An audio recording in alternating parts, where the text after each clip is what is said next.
I don't know if we can trust what's coming out of the Department of Justice right now. And that pains me to say that as someone who spent the majority of my career as a prosecutor, where the work of a prosecutor should be to do justice. And when you have an administration and individuals who are manipulating the justice system of America in that way, they best understand that this is not only about something that affects the individuals that they're targeting, this affects all of us.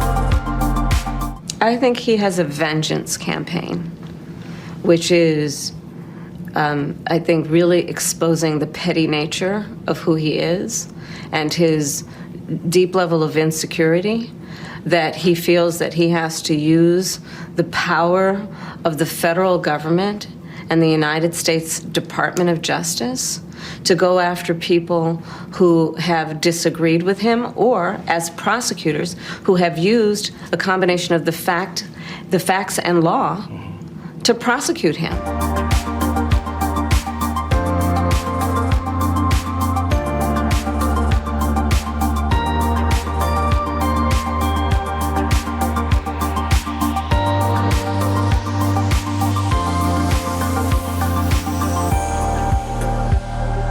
Listen, before I let you go, I do want to bring up a great piece you wrote this week about the lies that Kamala Harris keeps spreading about how close last year's election was. Here she is again this week. It was the tightest, closest presidential election in the 21st century. He does not have a mandate. That is not a mandate. That is not a mandate. Now, John, you quite rightly claim that Harris is doing this to help sell her book. She's on a book tour at the moment. But surely she can come up with something a bit better than this, just completely rewriting the narrative. Well, something that's not so obviously false. I mean, there have been 7 presidential elections in the 21st century, and this was the third most decisive of those elections. President Trump won, I think it was 312 to 226. I suppose Harris would say that she was talking about the so-called popular vote, which has zero legal significance, but that isn't true either. In the year 2000, the popular vote margin was only 500,000 votes. In 2024, Trump had 2.3 million more votes than Kamala Harris. So she is just making this up. It is sheer fantasy. John Heinrecher, thank you so much for joining me.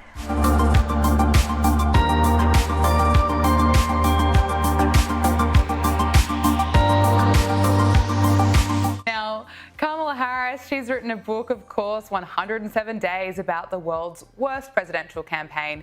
And in it, she talks about the trouble in paradise with her husband, Doug, and how it was really hurtful that the media reported that during Doug's first marriage, he had an affair with the nanny. She also wrote about a fight that they had over a birthday gift that he got her and that he didn't bring her a towel when she was in the bath. Michael, reading about this, why is she writing that in her book? I mean, this was reflecting on a period of time where she was running for president of the United States. She was the vice president of the United States. Like, maybe she could write about lying to the public about Joe Biden's cognitive decline, about why they wanted to open up the border, let millions of people in.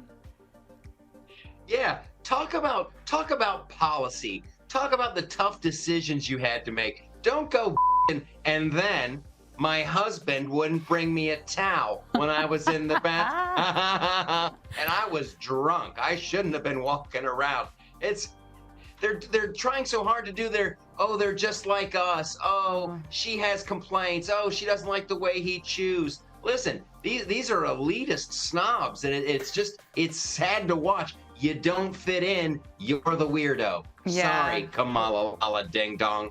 Well, unfortunately for us, Kamala Harris is coming back to Sydney next year. She's going to be headlining the Women Unlimited Leadership Summit in 2026, Australia's largest women in leadership conference. And the theme of the conference is set to be redefining possibilities, asking attendees to rethink leadership limits, expand their mindset, and take a proactive approach to confronting challenges. Okay, I do not know how Kamala Harris is going to help us out here. I mean, we've been listening to her on her media blitz while she's been out promoting this book, and she makes less and less sense every time you listen to her. Do you have any advice for anyone in Sydney who's actually going to be going to this?